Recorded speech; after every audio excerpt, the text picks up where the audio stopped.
O quadro que a Bíblia diz, temos uma pergunta do irmão Paulo, irmão Valdir.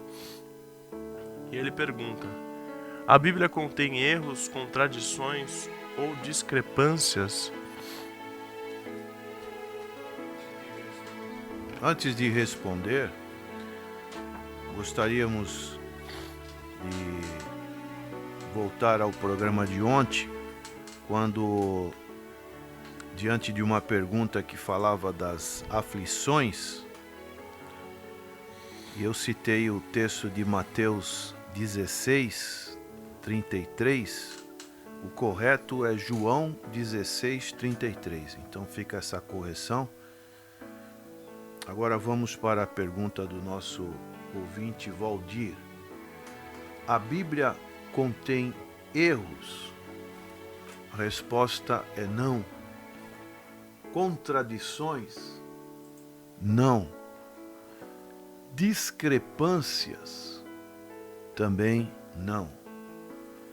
Nós cremos na inspiração verbal da Bíblia Sagrada, única regra infalível de fé normativa para a vida e o caráter cristão.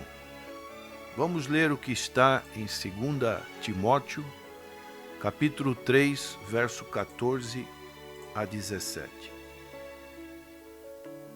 Quanto a você, porém, permaneça nas coisas que aprendeu e das quais tem convicção, pois você sabe de quem o aprendeu, porque desde criança você conhece as sagradas letras, que são capazes de torná-lo sábio para a salvação mediante a fé em Cristo Jesus.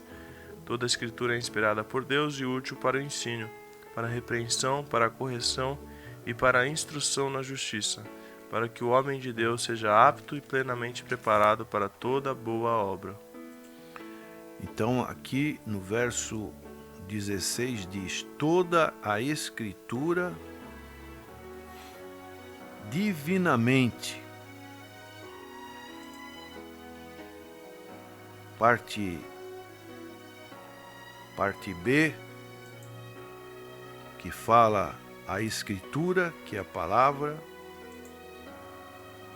e nós cremos na inspiração vinda de Deus. No grego, theopneustos, que significa inspirada por Deus. É a influência especial do Espírito Santo nas vidas dos homens santos, que os qualifica e capacita a fazer um registro acurado da verdade divina sobre a vontade de Deus para os homens. Podemos ver que o propósito dessa inspiração é assegurar a verdade e unidade nos registros, e não a igualdade de palavras ou afirmações. O Senhor Jesus disse em João 14, 6: eu sou o caminho, a verdade e a vida, e ninguém vem ao Pai senão por mim.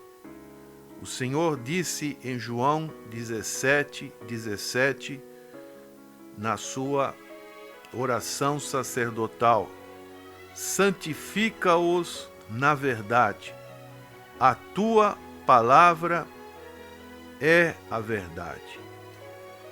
A revelação descobre novas verdades. A inspiração supervisiona a comunicação e o registro dessas verdades. Então, isso é muito importante, porque as mentiras de Satanás e dos homens e das falsas doutrinas e os pecados humanos têm ido contra a verdade da palavra de Deus. E isso é muito perigoso. Nós podemos ler, por exemplo, em João, capítulo 18, no seu verso 37 e 38, o que aconteceu ali quando Jesus estava diante de Pôncio Pilatos. Então você é rei, disse Pilatos. Jesus respondeu: Tu dizes que eu sou rei? De fato, por essa razão nasci, e para isso vim ao mundo, para testemunhar da verdade. Todos os que são da verdade me ouvem. Que verdade? Perguntou Pilatos. Ele disse isso e saiu novamente para onde estavam os judeus e disse: Não acho nele motivo algum de acusação. A fim de dar testemunho da verdade.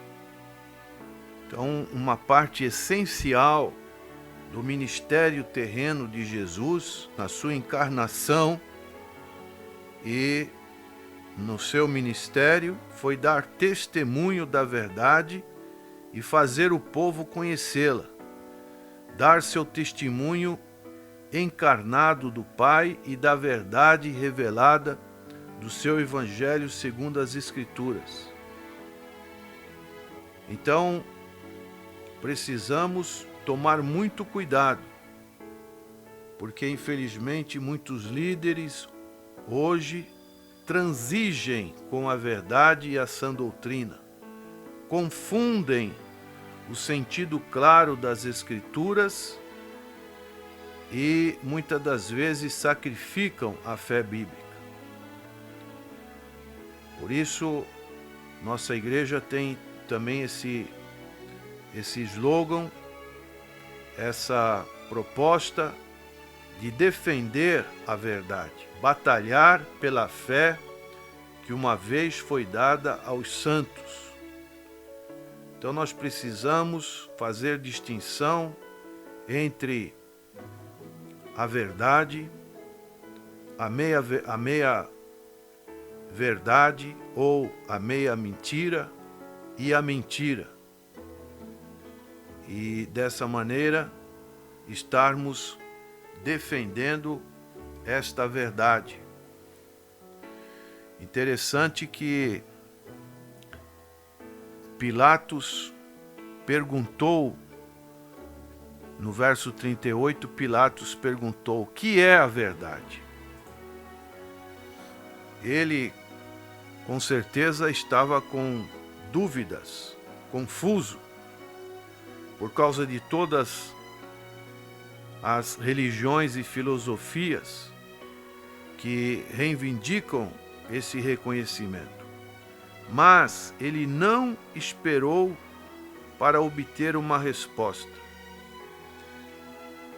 Como diz aqui, e dizendo isto, tornou a ir ter com os judeus. Quer dizer, ele saiu da presença do Senhor. E isso é uma maneira, é um exemplo que muitas pessoas, também nos dias de hoje, não buscam honestamente a verdade, mas, infelizmente, seguem qualquer vento de doutrina que apareça. Cristo é a verdade, e todo aquele que o encontra lhe obedece e conhecerá a verdade. João, capítulo 8, verso 32. Até 36. E conhecerão a verdade, e a verdade os libertará. Eles lhe responderam: somos descendentes de Abraão e nunca fomos escravos de ninguém. Como você pode dizer que seremos livres? Jesus respondeu: digo-lhes a verdade, todo aquele que vive pecando é escravo do pecado. O escravo não tem lugar permanente na família, mas o filho pertence a ela para sempre. Portanto, se o filho os libertar, vocês de fato serão livres. Então aqui encontramos, quando o Senhor diz repetidamente em verdade, significa que é algo que ele está enfatizando com muita ênfase. Em verdade vos digo que todo aquele que comete pecado é servo do pecado. E ele conclui, se o Filho vos libertar, verdadeiramente, quer dizer, a verdade é essa, sereis livres. Então, e conhecereis a verdade, e a verdade vos libertará. Este é o segredo para a liberdade do pecado, das doenças e de todas as maldições desta vida. Cristo morreu para libertar os homens deles. Então, nós precisamos seguir essa verdade. E se estamos nessa verdade, como disse o Senhor Jesus para aqueles judeus, se pois o Filho vos libertar, verdadeiramente sereis livres. Temos muitos outros textos que nos mostram a inerrância da palavra de Deus.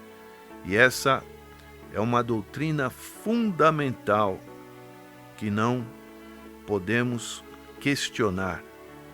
Que Deus procure, através do Espírito Santo, mostrar para este nosso amigo e para todos que o Senhor Jesus Cristo é a verdade. Amém.